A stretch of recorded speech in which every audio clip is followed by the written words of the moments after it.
Hello, family, and welcome back to the channel. This is Six Path Weeb, where speculation meets storytelling in the Shinobi multiverse. Today's topic: what if Anko trained Naruko?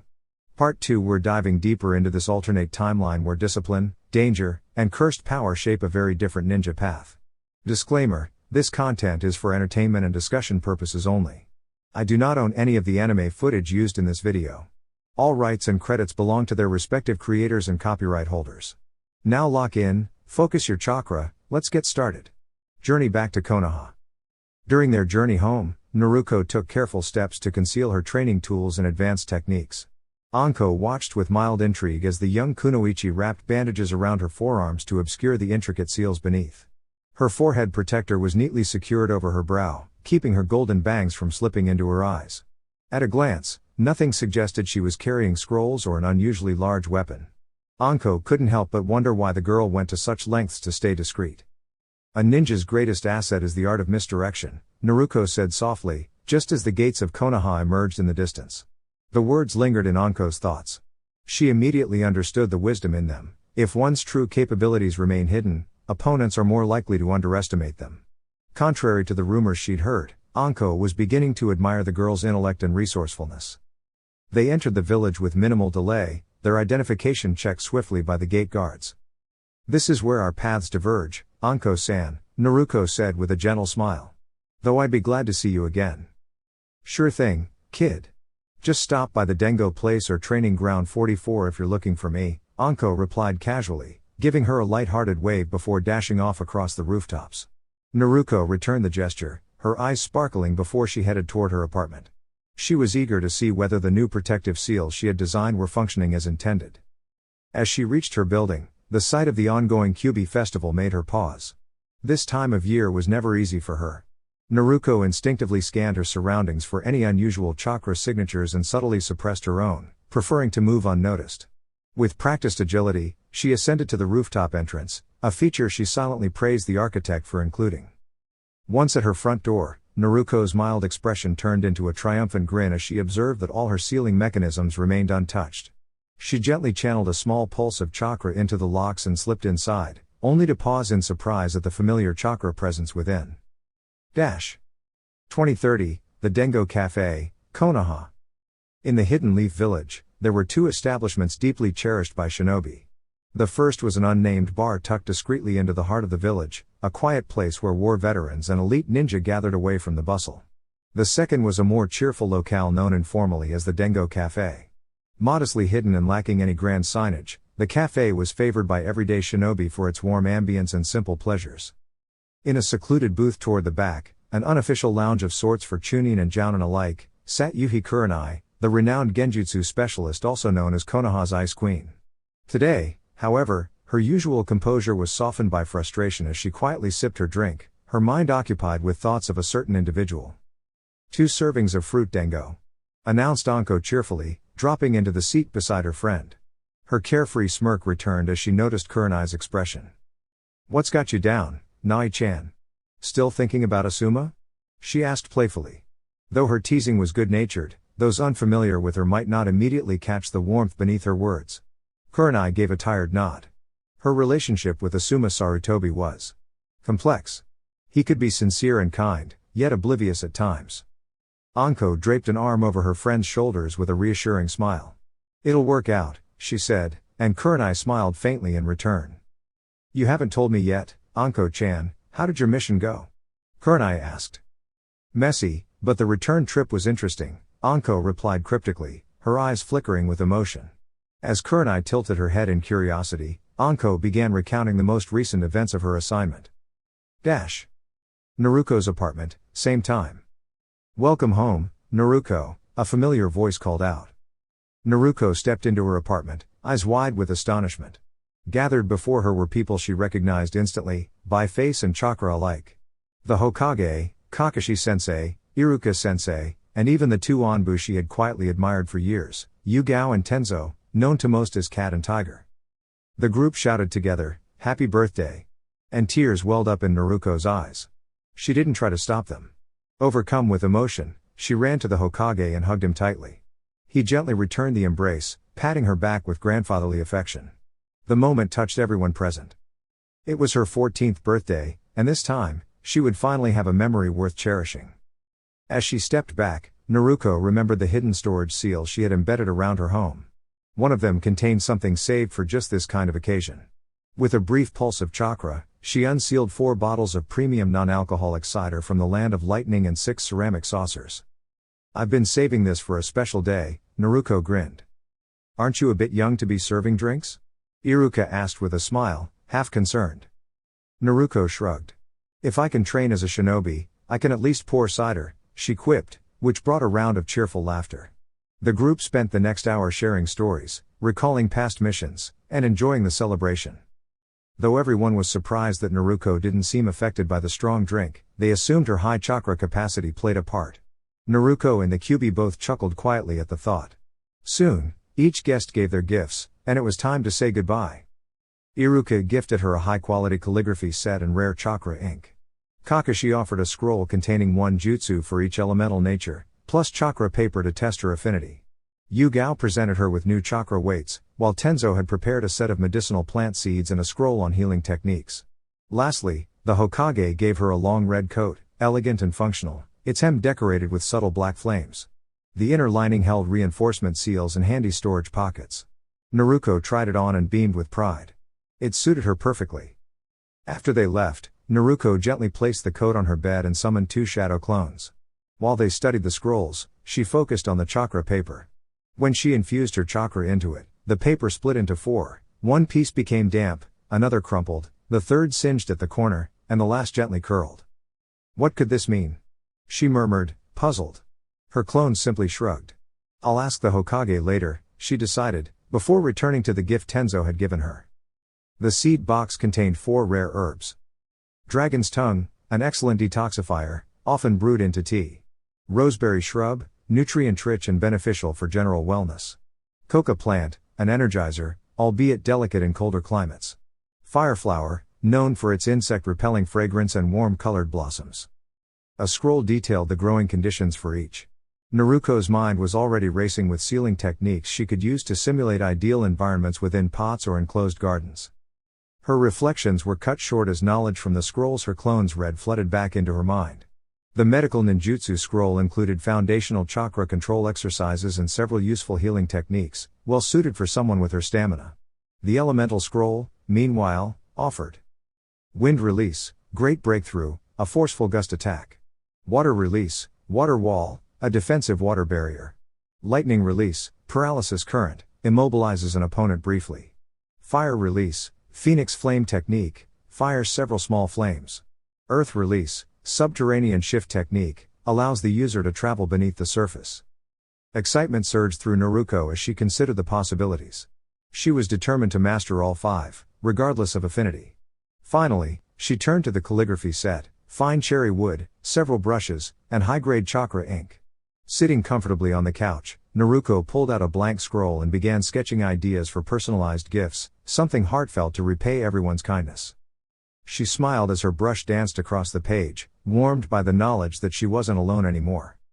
2100 hours, Dengo Place, Konoha. And that's about it. The kid escorted me back to town, and we went our separate ways. Anko finished her retelling of recent events.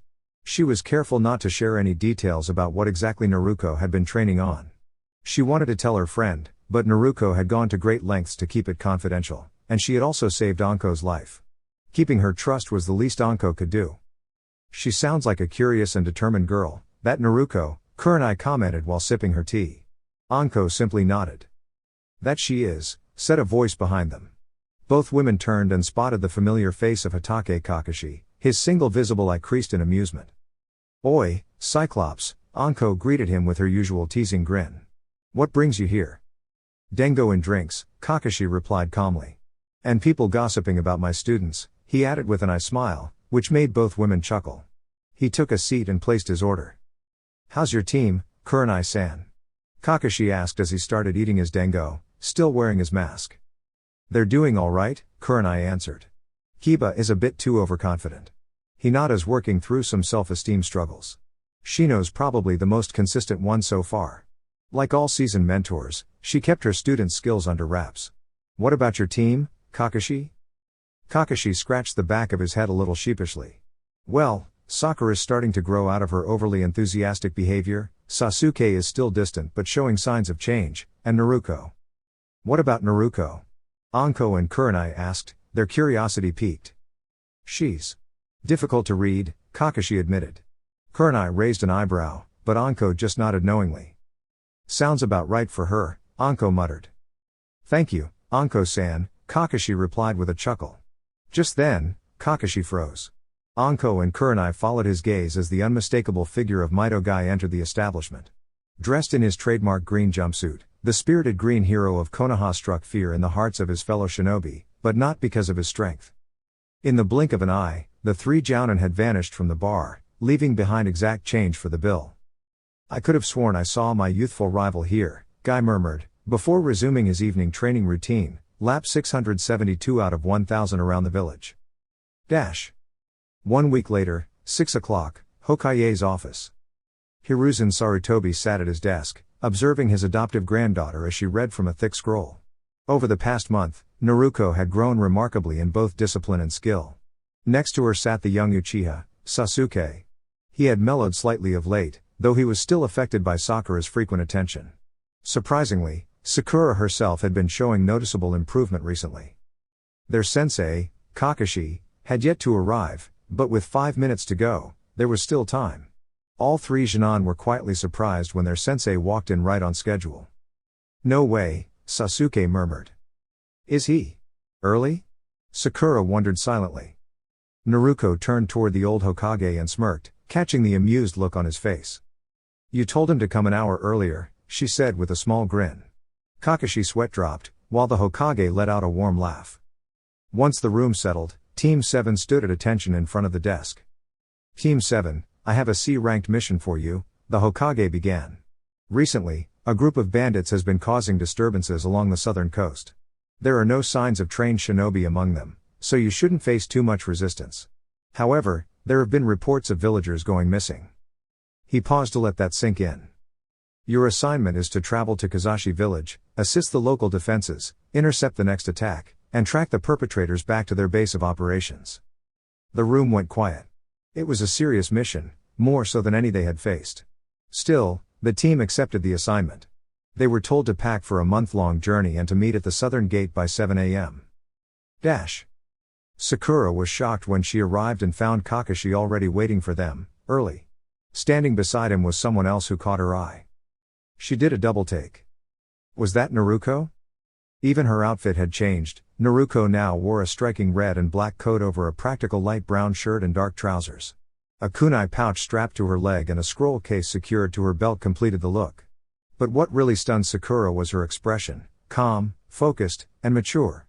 Her once pale skin was now tanned from training outdoors, and her energy had shifted from chaotic to composed. She's still not as handsome as Sasuke-kun, Sakura told herself, but she wasn't so sure anymore. Hey Naruko, Kakashi-sensei, she said, waving. Kakashi lazily waved back while flipping a page in his book. Sakura, Naruko greeted quietly, her tone distant yet polite, and then returned to scribbling in her notebook. Sakura blinked in surprise. Naruko, the girl who once tripped over her words just to say hello, had now addressed her with no trace of awkwardness. A confusing mix of frustration and something else tugged at Sakura's heart. Moments later, a familiar voice broke the silence. Sasuke-kun. Naruko winced, mentally apologizing to the gods for the volume. Dobi, Sasuke greeted casually. Team, Naruko responded with a smirk. Kakashi raised a brow at the exchange. Unlike before, there was no real animosity in their words, it was almost friendly. Ever since Naruko had opened up to Inari during their last mission, Sasuke had seemed to recognize that others had struggles too. Then, Naruko dug into her bag and tossed a small scroll to Sasuke. Catch, team. That's the material I promised, she said with a grin. To everyone's astonishment, Sasuke actually smiled back. What? Sakura and Kakashi both blinked in sync. Kakashi awkwardly rubbed the back of his head and gave the command to move out. As they traveled toward Kazashi village, the team was quiet. Naruko focused inward, tuning her senses and reviewing her notes on a complex seal. She was still frustrated about the cursed seal placed on Anko. Breaking it without damaging the energy amplifier within was a delicate process, and every attempt risked harm. Tricky technique, she muttered, glancing at her teammates who gave her puzzled looks. Their journey took them through lowland forests, the salty breeze of the coast reaching them by mid-afternoon. Naruko took a deep breath, taking in the vivid scenery, the brilliant sky above, the rolling hills in the distance, the autumn-colored forest, and the endless blue of the ocean ahead. A genuine smile lit up her face. "It's beautiful," Sakura whispered, following her gaze. Naruko just nodded. "She's only noticing now?" she thought. Far ahead, a coastal village appeared, basked in golden sunlight. "Sensei," Naruko called, pointing ahead. "Yes," Kakashi responded. "Prepare disguises. We don't want to attract attention until we meet with our client." Naruko, notably, transformed without even forming hand seals, much to her teammates' amazement. The four disguised themselves as average travelers and continued on foot. Kazashi village was strategically built. Though not large, it was surrounded by a stone wall and featured a natural harbor, home to skilled fishermen and pearl divers. Trade routes connecting to Tea Country brought frequent visitors. The team presented travel papers at the gate and entered without issue. Naruko stayed alert, observing everything. The wall had weak points. The layout of gates, north, east, and west, meant the sea provided a natural barrier to the south. There were plenty of shops, inns, and street vendors, but oddly few civilians out and about. The tension in the air was clear. "Q? You awake?" Naruko focused her thoughts, calling out to her inner companion. Yawn. "Yeah, I'm up," came the sleepy reply. "What do you make of the situation here?" Kakashi asked quickly. While Naruko had a strong sense of self-confidence, she wasn't above asking someone with greater experience for their perspective. After all, she had already gathered all the conclusions she could on her own. Not much beyond what you figured out," the voice of Q responded thoughtfully. "But did you notice that some of the homes are strangely empty?" "Empty? That's odd," Naruko thought to herself, puzzled. There were a few possibilities. Perhaps part of the town's residents had left temporarily, or they were being kept away for some unknown reason. "Sensei?" Naruko asked, her tone filled with concern. "So, you noticed too?" the silver-haired Jounin replied. Naruko nodded firmly. "Why do I feel like we always end up with missions that are way harder than they're supposed to be?" Naruko muttered with a dry chuckle. Kakashi and Sasuke let out amused laughs, while Sakura looked slightly annoyed by the comment. "You're just a magnet for complicated missions," Sasuke teased with a smirk. Naruko grinned in return. Before the conversation could go further, Kakashi lifted a hand. "All right, time to split up. Sakura, go to the inn and get us 2 rooms side by side." "Yes, Sensei," Sakura replied promptly. "Naruko, use your transformation technique to blend in and check the docks in both gates. Just gather information, don't engage with anyone. I have a feeling we won't be getting much sleep tonight. Sasuke, you head to the local guard post and speak with the commander. Learn everything you can." "Got it," both Naruko and Sasuke said in unison. "We meet back at the inn in 3 hours. Move out." With that, the team dispersed into the town. 1 a.m., at the local inn. For once, Kakashi wasn't reading his usual book. Instead, he was thoughtfully reviewing his team's performance thus far. To his pleasant surprise, they were working smoothly together, with little of the tension he had come to expect early on. The mayor had offered little useful information, only vague comments about nighttime raids and missing persons. Fortunately, the commander of the town guard was far more cooperative, providing details on the number of bandits and the condition of their equipment. Even more valuable were the findings from Sakura and Naruko. Sakura had overheard suspicious conversations from the neighboring inn room. There was reason to believe some townspeople were collaborating with the attackers. Naruko, meanwhile, had noticed suspicious figures near the docks and gates, leaving disguised shadow clones to quietly observe each location. Most notably, she reported that several individuals had entered the basements of multiple buildings. Kakashi had written a report and sent it to the Hokage using one of his trusted messenger Ninken. Now, he quietly observed his team sleeping soundly. But then, Naruko jolted awake, eyes wide, clearly alarmed. "They're here," she whispered, already up and moving. Kakashi sprang to action as the others stirred awake. "Where?" Kakashi asked, as the 4 quickly made their way across the rooftops. "North Gate. Around 70 of them. They forced their way through. Most seem untrained, just causing chaos. Naruko's tone was steady but urgent. Did you put the gloves on? She asked Sasuke. Yeah, I'm ready. Sasuke responded firmly. Let's stay focused, Kakashi said, tossing each of them a small air communicator. Everyone stay on frequency and check in every 2 minutes. Sakura, intercept them from the east. Sasuke, move in from the west. Naruko and I will go directly from the south. Let's move. Dash. With Sakura. Sakura's heart raced, but she kept herself calm and focused. As she ran across the rooftops, she spotted a pair of shadows moving below in a narrow alley. She stopped and watched from above, planning her next move with precision. The two intruders were sneaking forward, seemingly unaware that they were being observed. Sakura took a deep breath and called upon her training. She dropped down into the alley with careful silence and used a swift technique to disarm and incapacitate them before they could even react. She quickly radioed in. This is Sakura. 2 targets neutralized. Moving on. Over. Dash. With Sasuke. Unlike Sakura, Sasuke was calm and collected, used to tense scenarios. Dressed in a sleek, dark outfit, he moved silently through the shadows. As he rounded a corner, he saw a group of 5 intruders, one of them carrying someone who appeared to be restrained. His eyes narrowed. He activated his gloves, and a glowing shuriken formed in his hand. Taking aim, he released it along with a charged kunai. 2 intruders dropped instantly. The others panicked. Drawing their weapons, they looked around frantically. Sasuke quietly changed position and used non-charged kunai to silently subdue the remaining 3, careful to avoid unnecessary damage. After confirming the woman was unharmed, he radioed in. Sasuke here. 5 down. Target safe. Continuing on. Over. Dash. With Naruko and Kakashi.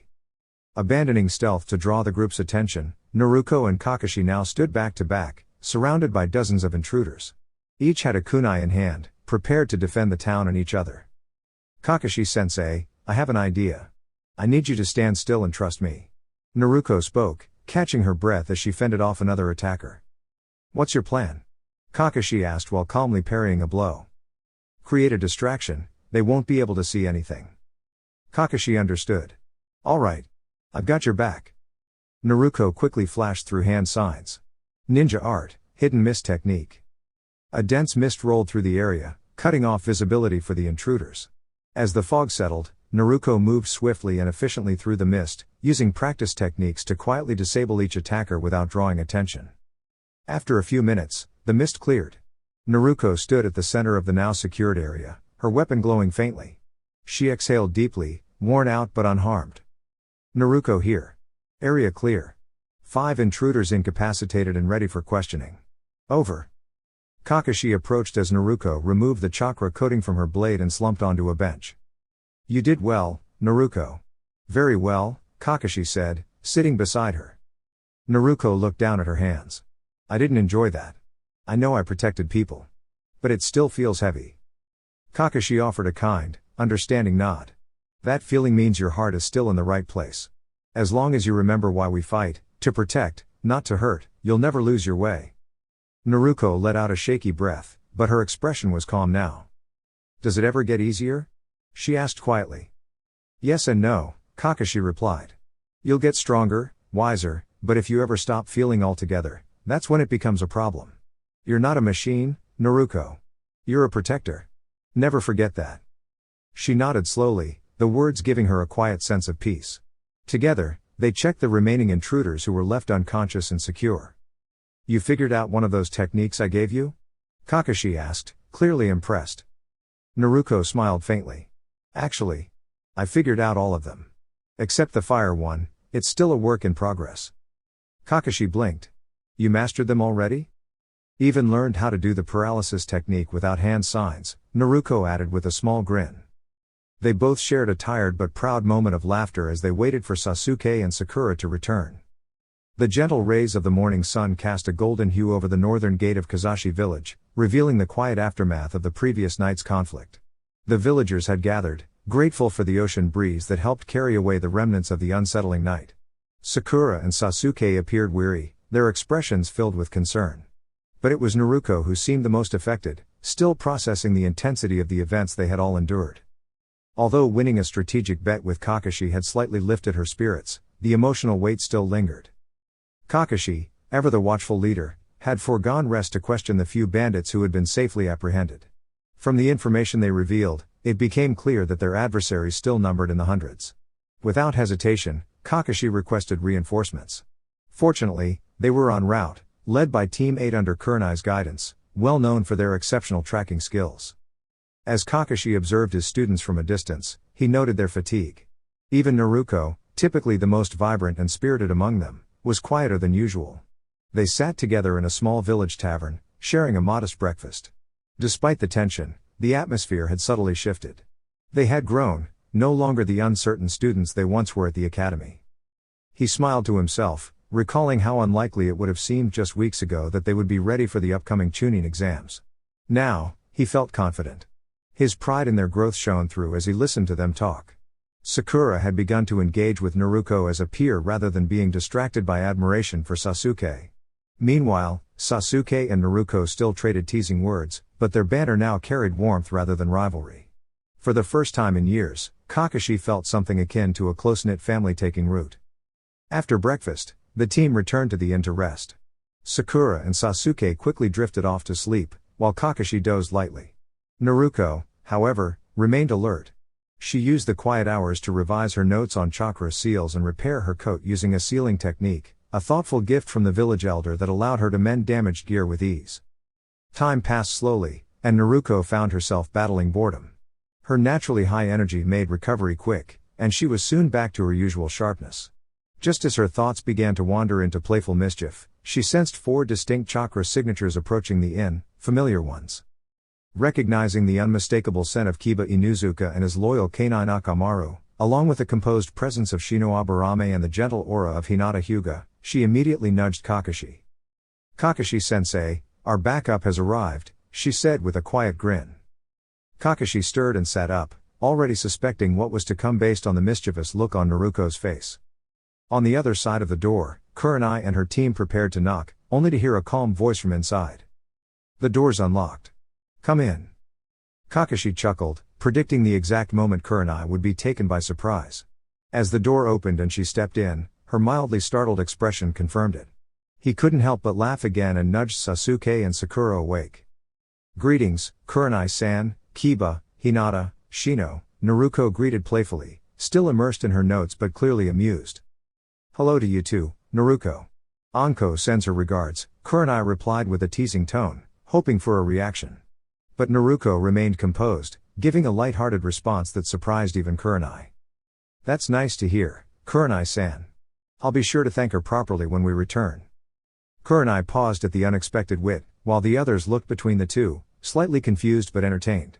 Kakashi simply smiled, remembering the earlier conversation between himself, Kurenai, and Anko concerning the bright, bold kunoichi under his wing.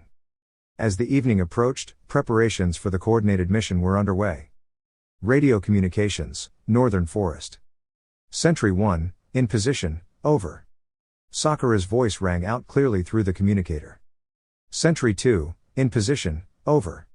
Shino responded in his usual composed manner. Sentry 3, in position, over. Hinata's soft voice followed. Extraction team, awaiting orders, over. Kurenai's calm tone confirmed readiness. Strike Force Commander here. Initiate the operation. Kakashi's voice concluded the briefing. In the bandit encampment nestled deep within the forest, evening descended with the usual routine of revelry and distraction.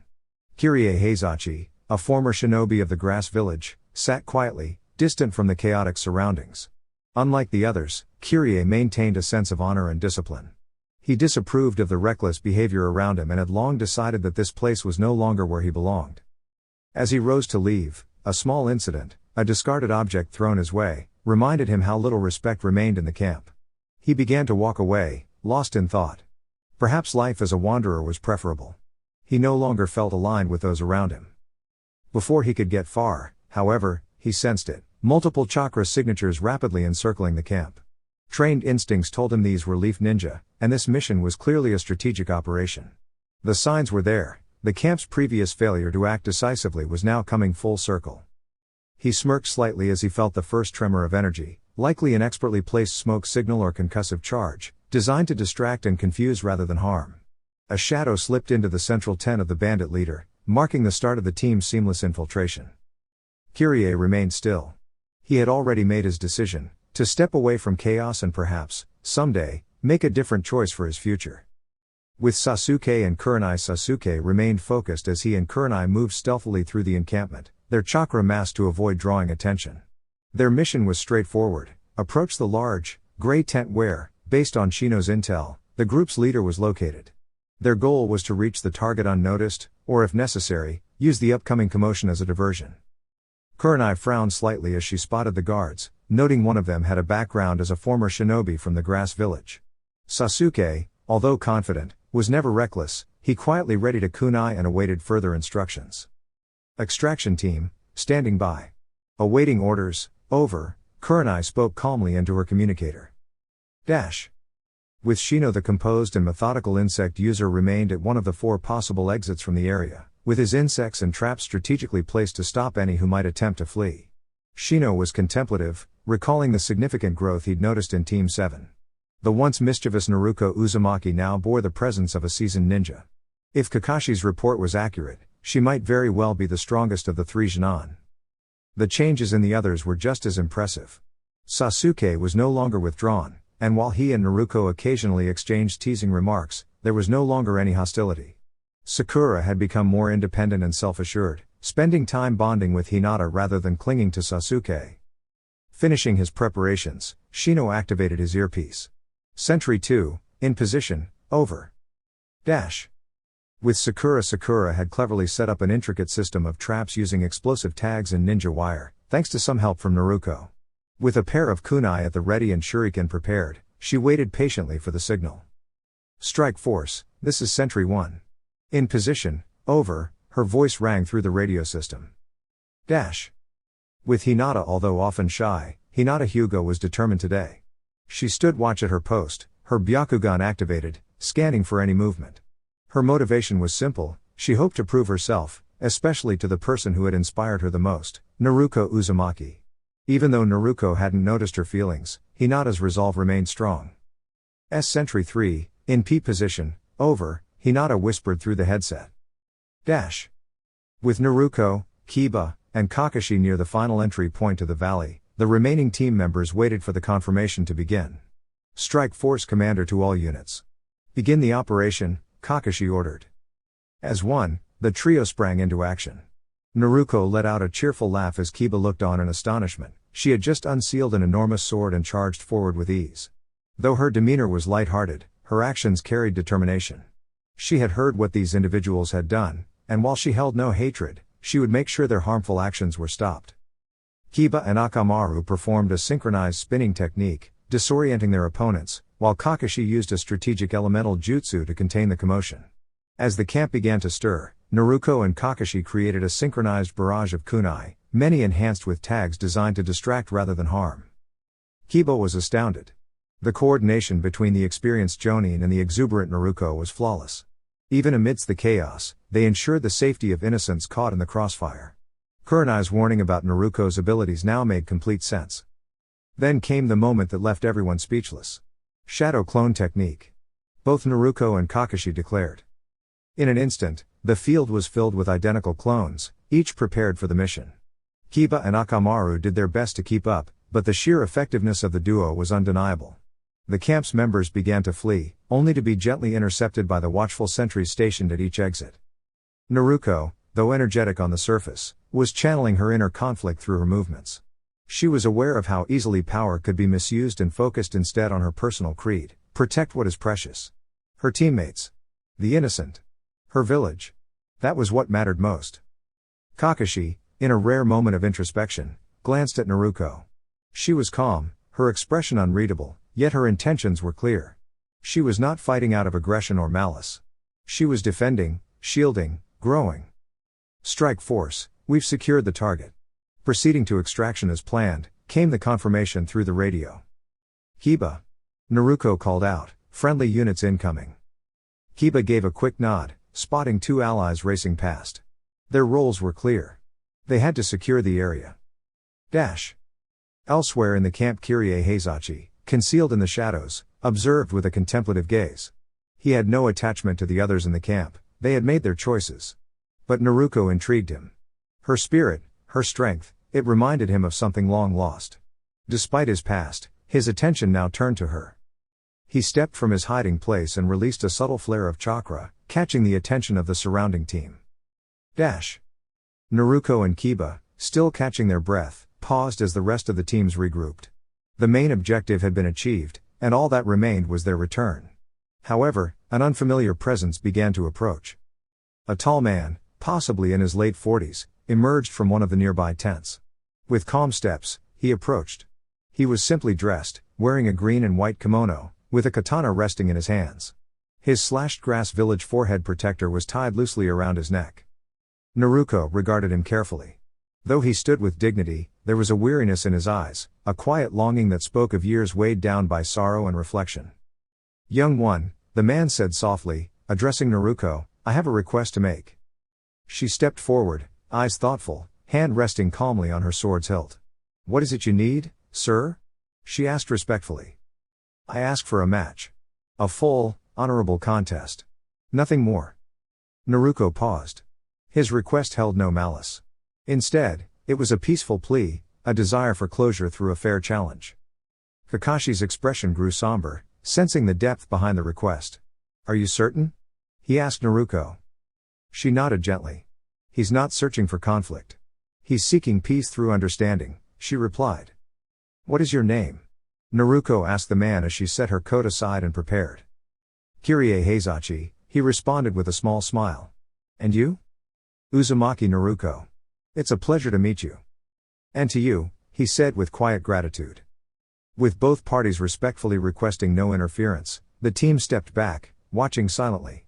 As the two prepared to face one another, the surrounding forest seemed to hold its breath. With team members watching, Kakashi-sensei, "Why is Naruko accepting his challenge?" Sakura asked, her voice filled with concern. "And why aren't we stepping in?" Kiba added. Kakashi exhaled gently, looking at the girl now standing with quiet resolve. "She understands something that's hard to explain," he said. "Sometimes, a person isn't asking to fight. They're asking to be heard." And so, the forest cleared, and the clash began, not out of anger, but mutual respect. "That individual has endured too much to carry on as before," the speaker began, hesitantly. "All she seeks now is a meaningful battle. A warrior's last stand, you might say. I would ask that we not interfere." He offered a solemn smile. The expression on her face was familiar, one he had seen far too often among his fellow shinobi after the war, worn by those who had lost everything they cherished. Naruko Uzumaki breathed heavily as her blade clashed once more with her opponent's. The elder Kunoichi was not only more seasoned but immensely powerful. Each of Naruko's strikes was expertly deflected with her adversary's katana. Just one chance, Naruko thought, a spark of determination flashing across her face. "A clever trick hidden away, young one?" Kirie teased, though the tension in her eyes betrayed genuine caution. "Just something I've been working on," Naruko replied with a grin, channeling a large quantity of chakra into her blade. Kirie flinched at the sudden buildup of energy, stepping back just as Naruko's sword connected with hers, unleashing a focused burst of chakra. The impact shattered Kirie's blade into countless fragments. Even as the fragments fell, Kirie smiled, impressed by Naruko's ingenuity. From a distance, Teams 7 and 8 watched the clash with astonishment as a wave of chakra cracked through the air. Kakashi, smiling behind his mask, recognized his student's strategy. Kurenai observed in awe, recalling what Anko once said, "Don't underestimate her. Give her time, and she'll surpass us all." Unseen by them all, a third observer was enjoying the spectacle. In the depths of Naruko's subconscious, the nine-tailed fox, mighty among the tailed spirits, lounged comfortably inside the seal. "Now this is entertainment. Wish I had some snacks," the fox mused as he watched Naruko's progress. Over the years, and especially the last few months, he had come to respect the girl's resilience, cleverness, and spirit. He'd offered to guide her, feeling it was the least he could do after all they had endured together. Despite her confident smirk, Naruko was hiding her exhaustion. This technique had consumed nearly a quarter of her chakra. She launched another slash, hoping her opponent wouldn't notice her dwindling energy. "Kirie, agile and composed, ducked and struck with precision, knocking Naruko's sword aside and landing a strike that knocked the wind from her lungs. Naruko darted back, barely dodging further attacks. With limited time to strategize, she hurled a kunai at her opponent, deliberately missing. Kyrie pressed forward, only to realize too late that the kunai was rigged with an explosive seal. "Why is it hissing?" she murmured, her eyes widening. The kunai detonated in a burst of smoke and light. From within the cloud, Naruko launched a barrage.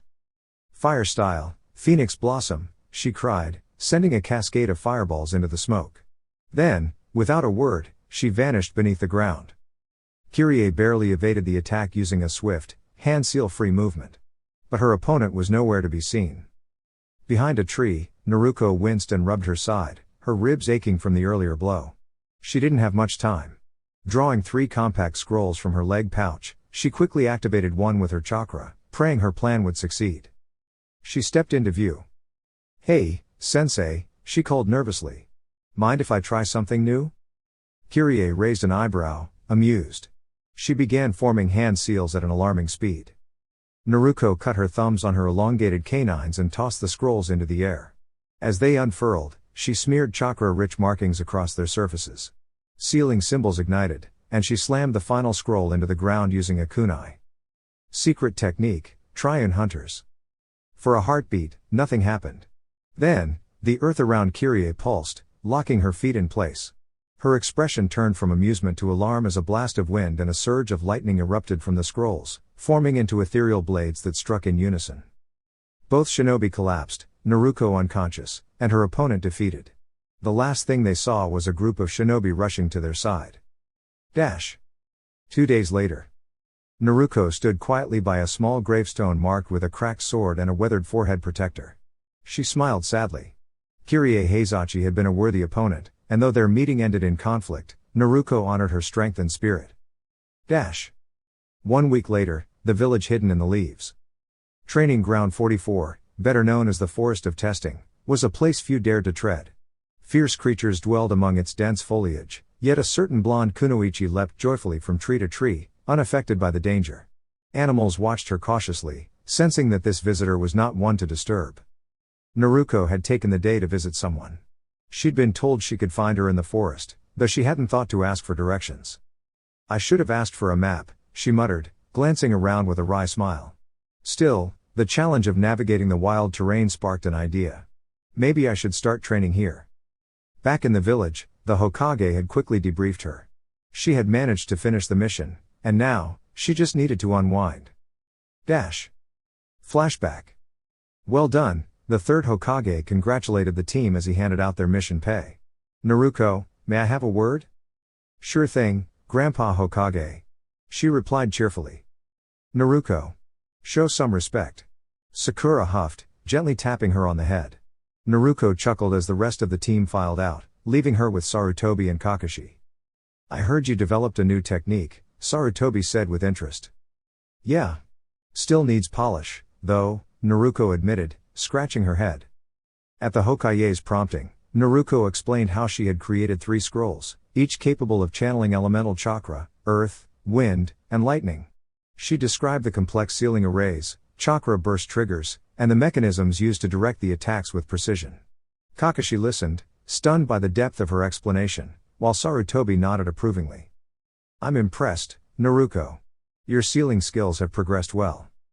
"Thanks, Hokage-sama. I'll bring you a full copy of my notes next time I stop by." "Please do," Sarutobi replied with a kind smile. Back in the forest, Anko Mitarashi returned to her hidden camp after a long shift. The forest was her safe haven, and few were permitted into her personal space. Sensing a familiar chakra, her irritation faded as she spotted a young figure napping by the fire. She grinned mischievously. Creeping up, she tossed a kunai near Naruko's face, just to see how she'd react. Naruko caught the blade midair without opening her eyes. "Not very polite to toss weapons at sleeping guests, Anko-san," she said, mock chiding. Anko laughed. "Fair point. So, what brings you here, Foxy?" Naruko smiled and unsealed a tray of freshly prepared dango, Anko's favorite. "Can a friend just stop by for a visit?" That made Anko pause. "You think of me as a friend?" she asked softly. Of course, Naruko replied, handing her the plate. Anko lit up. How'd you know I love Dengo? Asked Kurenai, Naruko deadpanned. They laughed together. When Anko asked about the mission, Naruko gave a thoughtful recap, explaining her encounter with Kyrie and the lessons she'd learned. They lay side by side in the grass, gazing at the clouds in companionable silence. You know, Anko began, I had similar thoughts after my first real battle. Naruko nodded. It was comforting, being understood. Thanks, she whispered before drifting into peaceful sleep. For the first time in ages, Anko smiled gently. And did the same.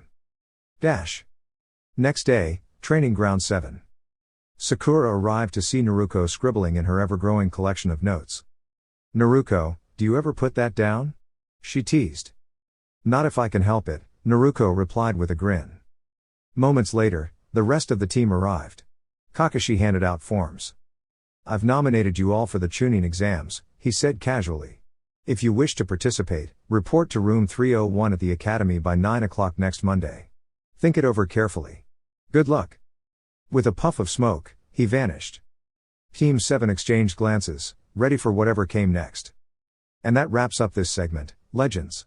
If you found value in this content, don't forget to like, share, and subscribe to stay updated with the next evolution of the Weebverse. Thanks for watching. This is Six Path Weeb, signing off, transmitting knowledge across dimensions.